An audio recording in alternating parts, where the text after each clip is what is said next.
जय हिंद, वंदे मातरम। दोस्तों, मैं मिहिर त्रिवेदी स्वागत करता हूं आपका। शुरू करते हैं आज के डिफेंस समाचार को। लिमिटेड ने अब स्कॉर्पियन क्लास की पनडुब्बियों के लिए पहली एयर इंडिपेंडेंट प्रपोजल सिस्टम के लिए प्रोडक्शन प्लेट की कटिंग शुरू की है और इस तरीके से एमडीएल ने एआईपी प्लग का निर्माण शुरू कर दिया है, जिसे बाद में एक सामान्य रिफिट के दौरान P-75 परियोजना की पनडुब्बियों में इंटीग्रेट किया जाएगा। दोस्तों, फ्रांस अब अमेरिका को एक बड़ी टक्कर देने की तैयारी कर रहा है। मतलब साफ है कि अब यूरोपीय देश अमेरिकी फाइटर F-35 से दूरी बनाएंगे। फ्रांस चाहता है कि अब यूरोपीय देश F-35 स्टेल्थ फाइटर जेट को छोड़कर राफेल फाइटर जेट्स को खरीदे। यहाँ पर दोस्तों इमैनुअल मैक्रोनी ने एक नया इंटरव्यू दिया है, जिसमें कि वो साफ तौर पर कह रहे हैं कि अब यूरोपीय देशों को अमेरिका का जो पैट्रियट एयर डिफेंस सिस्टम है उसे हटा देना चाहिए और उसकी जगह फ्रांस की Franco Italian air defence system को डिप्लॉय करना चाहिए। और आपने देखा होगा कि डोनाल्ड ट्रंप के सुर यूरोपीय देशों को लेकर काफी बदल चुके हैं। ऐसे में अब यूरोपीय देशों को दोस्तों एक झटपटाहट होने लगी है कि अगर हमने अमेरिकी डिफेंस सिस्टम्स खरीद लिए तो हमारे लिए बड़ी टेंशन बन जाएगी। तो फ्रांस तो इस बात को अच्छी तरीके से ऑब्जर्व कर चुका है, तो वो साफ तौर पर अपने यूरोपीय सहयोगियों को फ्रांस निर्मित हथियार देने की बात कर रहा है। इससे न केवल यूरोपीय देश अमेरिका पर अपनी निर्भरता को कम करेंगे, बल्कि यूरोपीय देशों में नौकरियां भी बढ़ेंगी। और फ्रांस का दोस्तों यहाँ पर जो नेक्स्ट प्लान है वो अमेरिका के लिए टेंशन की बात बन सकती है। जहां एक तरफ उन्होंने एयर डिफेंस सिस्टम को बदलने की बात कही है, तो दूसरी तरफ F-35 को लेकर भी उन्होंने कह दिया है। उन्होंने कहा कि F-35 के विपरीत राफेल फाइटर जेट इसका भी लो रडार क्रॉस सेक्शन है और ये एक मल्टी रोल फाइटर जेट है। ये कई तरीके से अपने रोल्स निभा सकता है। ऐसे में दोस्तों फ्रांस के राष्ट्रपति ने यूरोपीय देशों को राफेल फाइटर जेट का ऑफर दिया और हाल ही में फिनलैंड, पोलैंड और कई यूरोपीय देशों ने F-35 खरीदने की योजना बनाई थी। लेकिन फ्रांस ने, मैंने आपको पिछली वीडियो में भी बताया था कि उसने कभी अमेरिकी F-35 फाइटर जेट्स नहीं खरीदे और ना ही वो इस प्रोजेक्ट का हिस्सा रहा। और ऑकस डील भी आपको याद होनी चाहिए, जब इस डील के तहत फ्रांस के एक बड़े पनडुब्बी कॉन्ट्रैक्ट को अमेरिका ने दखलंदाजी करके ऑस्ट्रेलिया से कैंसिल करवा दिया था, तब भी फ्रांस के सुर बदला लेने वाले बन गए थे। और अब तो मौका उनके हाथ में आ गया है कि ट्रंप जिस तरीके की बातें कर रहे हैं उसे देखते हुए अमेरिकन हार्डवेयर पर अपनी निर्भरता को यूरोपीय देशों को कम करना चाहिए और फ्रांस उसके लिए बेहतर ऑप्शन है।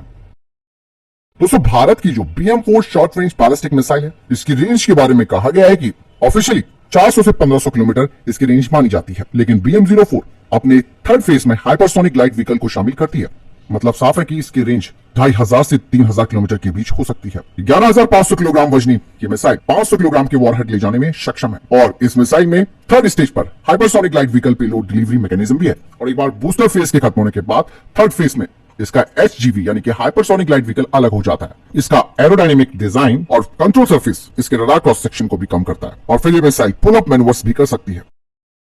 इंडियन नेवी के guided missile destroyer INS Imphal पर सुपर रैपिड माउंटेड गन यानी कि SRGM पर 4 किल मार्किंग देखी गई है। ये मार्किंग दोस्तों 3 सतह के लक्ष्यों के लिए और 1 हवाई लक्ष्य के लिए है, जो कि इस स्टेल्थ डिस्ट्रॉयर की ऑपरेशनल उपलब्धियों के बारे में बताता है। मतलब साफ है कि इसका इस्तेमाल किसी ऐसी मुठभेड़ में हुआ है जिसे कि अभी तक गुप्त रखा गया है। और ये जो मार्किंग देखी जा रही है वो बताती है कि किस तरीके से इस गाइडेड डिस्ट्रॉयर INS इम्फाल ने अपना रोल प्ले किया। दरअसल दोस्तों, इंडियन नेवी के जहाजों पर ये जो मारक चिन्ह है वो एक पुरानी परंपरा रही है, जो कि दुश्मन के लक्ष्यों के साथ एक सफल मुठभेड़ का प्रतीक माना जाता है। इसका इस्तेमाल दोस्तों लाइव फायर अभ्यास, एंटी पायरेसी ऑपरेशन और विवादित जल में रक्षात्मक कार्रवाइयों के लिए किया गया है। और इसी दौरान ये जो मार्क्स देखे जा रहे हैं वो बताते कि INS इम्फाल ने कोई बड़ा काम किया है। वहीं दोस्तों, अमेरिका को अपने 5th जनरेशन के fighter jet F-35 lightning II के लिए एक बड़ा संघर्ष करना पड़ रहा है, खास करके इसको एक्सपोर्ट करने को लेकर, क्योंकि कई देश ऐसे हैं जो कि अपने ऑर्डर पर दोबारा से विचार कर रहे हैं। क्योंकि डोनाल्ड ट्रंप ने जिस तरीके से अपनी आक्रामक नीतियां दिखाई हैं, खास करके टैरिफ नीतियों की मैं यहाँ पर बात कर रहा हूं, उसके बाद जियोपॉलिटिकली ये पूरा का पूरा सिनेरियो चेंज हो गया है। ऐसे में कई देश जो कि F-35 का ऑर्डर दे चुके हैं और उन्हें डिलीवरी होने वाली है, तो उन्होंने अपने ऑर्डर्स आधे कर लिए हैं। और जो देश ये सोच रहे हैं कि हम इस फाइटर जेट के ऑर्डर देंगे अमेरिका को, तो वो अब अपनी परियोजना को खत्म करने का विचार कर रहे हैं। उदाहरण के तौर पर दोस्तों, कनाडा ने 2023 में 19 बिलियन की सौदे में 88 F-35A फाइटर जेट खरीदने के लिए कमिटमेंट किया था, जिनकी डिलीवरी अब 2026 से होने वाली थी। लेकिन जैसे ही ट्रंप प्रशासन आया और उन्होंने कनाडाई सामान पर 25% टैरिफ लगाने की बात कही, तो द्विपक्षीय संबंध खराब हो गए। ऐसे में अब ये ऑर्डर 50% तक कम कनाडा कर सकता है, यानी कि 44। दूसरी तरफ दोस्तों, पुर्तगाल भी 24 F-35A फाइटर जेट खरीदने वाला था, लेकिन उसने अब अपना ये प्लान पूरी तरीके से खत्म कर दिया। ये बात हम इसलिए बता रहे हैं कि ये भारत के लिए एक अच्छा ऑप्शन भी हो सकता है, वो हम बाद में डिस्कस करेंगे। लेकिन तो बात कही जा रही है अमेरिका के एक्सपोर्ट को लेकर, खास करके F-35 को लेकर, तो वो एक तगड़ा झटका माना जा रहा है। और तुर्की को तो आपको मालूम है कि F-35 प्रोग्राम में तो उसको भागीदार बनाना शुरू कर दिया था, लेकिन S-400 की वजह से उसे बाहर निकाल दिया। हालांकि उसने 100 F-35A का ऑर्डर दिया था। वहीं जर्मनी ने भी दोस्तों 2022 में 35 F-35A का ऑर्डर दिया है, लेकिन 25% टैरिफ लगाने की धमकी के बाद अब शायद जर्मनी भी पुनर्विचार कर रहा है। हालांकि जर्मनी तो अपने फ्यूचर कॉम्बैट एयर सिस्टम जो प्रोग्राम है उसी पर आगे बढ़ सकता है। स्विट्जरलैंड ने भी दोस्तों यहाँ पर एक बड़ा आईना अमेरिका को दिखाया है। अब ऐसे में जो डिफेंस एक्सपर्ट्स हैं वो कहते हैं कि ये एक बहुत अच्छा ऑप्शन हो सकता है भारत के लिए कि भारत इस फाइटर जेट को अधिग्रहण कर सकता है अपनी शर्तों के आधार पर। और ये जो सभी देश हैं उन्होंने जो ऑर्डर दिए हैं उसे देखा जाए तो कम से कम 60 से 100 F-35 फाइटर जेट या तो अभी अपनी शुरुआती प्रोडक्शन में है या 2030 में ये तैयार हो जाएंगे। और यहाँ पर F-35 ए वेरिएंट को खास करके फॉरेन स्पेसिफिकेशन के हिसाब से बनाया गया है, ना कि अमेरिकी एयरफोर्स के हिसाब से। तो मतलब साफ है कि अमेरिकी एयरफोर्स तो इसे नहीं खरीदेगी। लॉकहीड मार्टिन दोस्तों हर साल 150 F-35 का प्रोडक्शन करती है, जिसमें से 40 से 50% निर्यात के लिए होते हैं, यानी कि एक्सपोर्ट के लिए। वहीं दोस्तों भारत हमेशा से रशियन और फ्रांसीसी और स्वदेशी विमानों के मिश्रण पर निर्भर रहा है। F-35 प्रोग्राम में भारत शामिल नहीं हुआ और न ही भारत ने बात करी है, लेकिन डिफेंस एक्सपर्ट्स और एनालिस्ट ये मानते हैं कि चुनौतियां तो बहुत ऐसी लेकर, और भारत को तो पर फाइटर जेट $100 मिलियन का पड़ रहा है, लेकिन भारत अपने AMCA पर आगे बढ़ रहा है। लेकिन अगर इस गिरती हुई मार्केट का फायदा अगर भारत उठा सकता है तो अपनी शर्तों के हिसाब से कम कीमतों पर F-35 फाइटर जेट्स ले सकता है।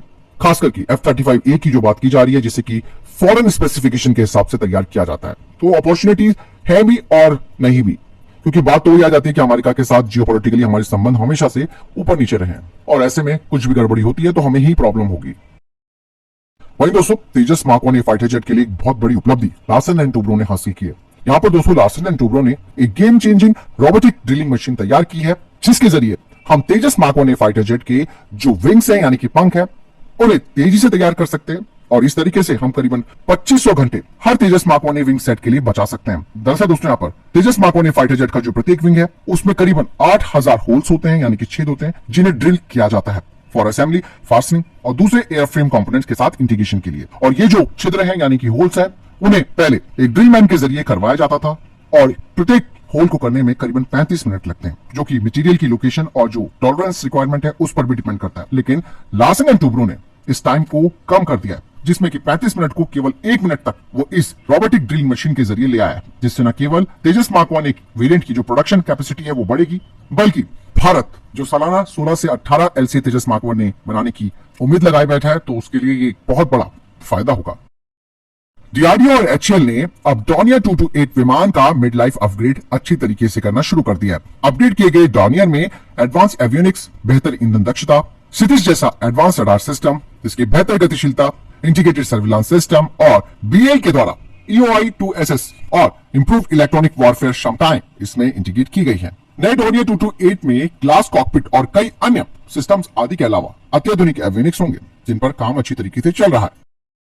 टाटा एडवांस सिस्टम लिमिटेड के द्वारा मोरक्को को 90 टाटा मिलिट्री ट्रक्स और 150 टाटा वैप्स की आपूर्ति के बाद अब अतिरिक्त जो 400 यूनिटों का ऑर्डर है वो पाइपलाइन में है। ऐसे में टाटा एडवांस सिस्टम लिमिटेड ने मोरक्को में अपनी फुली ऑन सब्सिडी को शामिल किया है और $16 मिलियन के इन्वेस्टमेंट को मंजूरी दे दी है। वहीं दोस्तों चाइना के चेंदुओ एयरक्राफ्ट कॉर्पोरेशन ने आज अपने नए trijet tailless diamond delta wing military विमान के प्रोटोटाइप की दूसरी परीक्षण उड़ान भरी है, जिसे कि चेंदुओ J-36 कहा जाता है। कहा जाता है कि ये चाइना का 6th जनरेशन का स्टेल्थ फाइटर जेट है। हालांकि जो वेस्टर्न डिफेंस एक्सपर्ट्स है वो कहते हैं कि ये किसी भी तरीके से 6th जनरेशन का फाइटर जेट नहीं है, ये एक बॉम्बर और 5th जनरेशन का एक स्ट्राइक फाइटर विमान है। और जो परीक्षण इसके इस साल किए गए हैं वो 2024 में दिसंबर में किए गए परीक्षण उड़ान के समान है। और J-36 पर 3 WS-10C टर्बोफैन इंजनों पर आफ्टर बर्नर भी दिखाई दे रहे हैं, जो कि J-36 को पावर देते हैं। HAL की नासिक डिवीजन दोस्तों अब पहले तेजस मार्क 1A की डिलीवरी जल्द से जल्द करने के लिए तैयार है। हालांकि इस बार HAL ने कहा है कि वो कोई ओपनिंग सेरेमनी नहीं करेगा फाइटर जेट के रोल आउट की। वहीं दूसरी तरफ भारतीय विदेश मंत्री S जयशंकर ने कश्मीर के ऊपर अमेरिका, ब्रिटेन और पश्चिमी देशों को अच्छी तरीके से सुनाया। उन्होंने कहा कि संयुक्त राष्ट्र यानी कि UN ने कश्मीर पर आक्रमण को विवाद में बदल दिया है। आपको बता दें कि उन्होंने सीधा ब्रिटेन, कनाडा, बेल्जियम, ऑस्ट्रेलिया और अमेरिका को दोषी ठहराया। उन्होंने कहा कि जब पश्चिमी देशों पर आक्रमण होता है तो ये लोकतंत्र के लिए आक्रमण माना जाता है, लेकिन जब कोई अन्य देश ऐसा करते हैं तो उसे गलत माना जाता है। टोनबो इमेजिंग के द्वारा बनाया गया वुल्फ पैक IRST और एटलस किसी भी तरीके के जटिल वातावरण में खतरों का पता लगाने, ट्रैक करने और उन्हें क्लासिफाई करने के लिए इलेक्ट्रो ऑप्टिकल और इंफ्रारेड इमेजिंग को मिलाकर एक जबरदस्त पैनोरामिक विजन प्रदान करते हैं, जो कि 360 डिग्री सिचुएशनल अवेयरनेस को बढ़ाते हैं। दरअसल ये टोनबो की EO/I सेंसर फ्यूजन टेक्नोलॉजी की पावर है। आज की वीडियो में इतना ही। मिलते हैं दूसरी अपडेट के साथ। आपके लिए कमेंट बॉक्स खुला है। वीडियो को लाइक कीजिए, दोस्तों को शेयर कीजिए और चैनल को सब्सक्राइब करना ना भूलिए। जय हिंद।